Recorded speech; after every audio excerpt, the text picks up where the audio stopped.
اعوذ باللہ من الشیطان الرجیم بسم اللہ الرحمن الرحیم اللہم صلی علی محمد وعلی آل محمد کما صلیت علی ابراہیم وعلی آل ابراہیم انک حمید مجید اللہم بارک علی محمد وعلی آل محمد کما بارکت علی ابراہیم وعلی آل ابراہیم انک حمید مجید۔ ناظرین کرام، السلام علیکم ورحمۃ اللہ وبرکاتہ۔ آج کے درس حدیث کے ساتھ آپ کی خدمت میں حاضر ہیں۔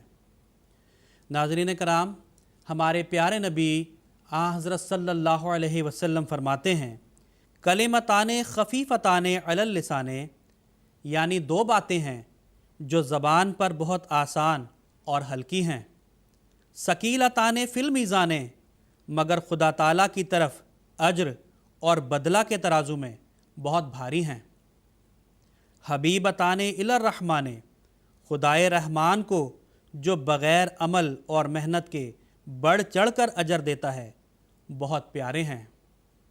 اور وہ دو باتیں ہیں، ایک سبحان اللہ و بحمدہ، اللہ تعالیٰ پاک ہے ہر قسم کی برائی سے، کمزوری سے، گناہ سے، اور صرف پاک ہی نہیں، سب تعریف کا، سب خوبیوں کا، ہر طرح کے حسن و احسان کا مالک ہے۔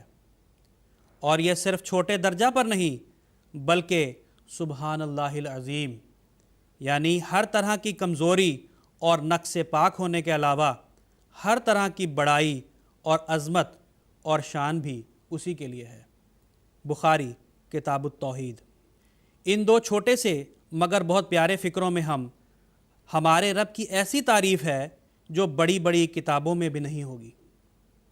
ہمارے رب کی کتاب قرآن شریف میں اور ہمارے نبی کریم صلی اللہ علیہ وسلم کی باتوں میں جہاں اچھی طرح کھول کھول کر پوری تفصیل میں ہمارے رب کی صفات اور پیارے نام بیان کیے گئے ہیں، وہاں بڑے بڑے مضامین جو باریک اور لطیف مضمونوں کو بیان کرتے ہیں بہت ہی تھوڑے ہیں، جن کو سمجھنا اور یاد رکھنا بہت آسان ہے، بیان کیے گئے ہیں۔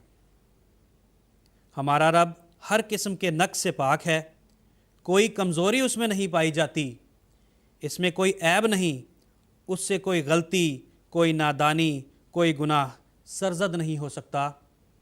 دوسری طرف ہر خوبی جو ہو سکتی ہے اور ہر خوبصورتی جو انسان کی عقل میں آ سکتی ہے ہمارے رب میں پائی جاتی ہے، اور یہ سارے مضامین ان چھوٹے سے دو فکروں میں آ جاتے ہیں۔ آئیے ہم ان دونوں فکروں کو زبانی یاد کر لیں اور ان کو دہراتے رہیں۔ سبحان اللہ و بحمدہ سبحان اللہ العظیم۔ اسی طرح ہمارے پیارے نبی حضرت صلی اللہ علیہ وسلم بیان فرماتے ہیں، حضرت عمر رضی اللہ عنہ سے روایت ہے کہ انما الاعمال بالنیات، کہ اعمال کا دار و مدار نیتوں پر ہے، یعنی انسان کے ارادہ، اس کی سوچ، اس کی نیت پر ہی اس کے کام کا انحصار ہے۔ انسان ظاہری شکل کے لحاظ سے اچھا کام کر رہا ہو مگر اس کی نیت خراب ہو، اور وہ ظاہراً اچھے کام کو کسی برے مقصد کے لیے کر رہا ہو، نماز پڑھ رہا ہو مگر اس کا مقصد دکھاوا ہو، صدقہ دے رہا ہو مگر اس سے شہرت مقصود ہو، جہاد کر رہا ہو مگر اس سے مالی فائدہ اٹھانا چاہتا ہو، تو یہ سب نیک کام غارت جائیں گے اور خدا کے حضور نیکی کی بجائے بدی سمجھے جائیں گے۔ حضور صلی اللہ علیہ وسلم نے فرمایا وَإِنَّمَا لِكُلِّ امْرِئٍ مَا نَوَىٰ، کہ ہر انسان کے لیے وہی کچھ ہے جس کی اس نے نیت کی، یعنی جس قدر قوت اور سنجیدگی اور توجہ کے ساتھ کوئی عمل کیا جائے گا اس کے مطابق اس کے نتائج دنیا اور آخرت میں ظاہر ہوں گے۔ اسی بنیادی مضمون کو بیان کرنے کے بعد حضور صلی اللہ علیہ وسلم نے ایک مثال سے اس مضمون کو خوب واضح فرمایا ہے۔ حضور فرماتے ہیں فمن کانت ہجرتہ الی دنیا یصیبھا او الی امرأۃ ینکحھا فہجرتہ الی ما ہاجر الیہ۔ بخاری کتاب بدء الوحی۔ احباب جانتے ہیں کہ ہجرت کتنا مشکل کام ہے۔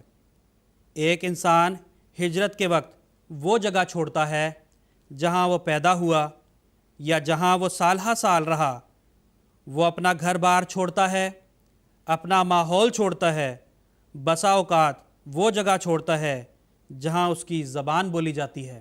بعض دفعہ ہجرت کرتے ہوئے وہ اپنے بیوی بچوں کو بھی چھوڑتا ہے۔ ہجرت معمولی بات نہیں ہے۔ اپنے پیارے وطن، اپنے ماحول، اپنا گھر، اپنے دوست، اپنے روز و شب جن سے وہ مانوس ہے اس کو یکدم چھوڑنے پڑتے ہیں۔ ایسے مشکل کام کی مثال دیتے ہوئے حضور صلی اللہ علیہ وسلم نے فرمایا کہ اگر ہجرت جیسا مشکل کام بھی خدا کی خاطر، خدا کے دین کی خاطر نہ ہو بلکہ اپنی دنیاوی اغراض کے لیے ہو، کسی مالی فائدہ کے لیے ہو یا کسی عورت کے پیچھے اتنے بڑے مرحلہ سے انسان گزر رہا ہو، تو ہجرت کی تکالیف اور شدائد کی برداشت تسلیم۔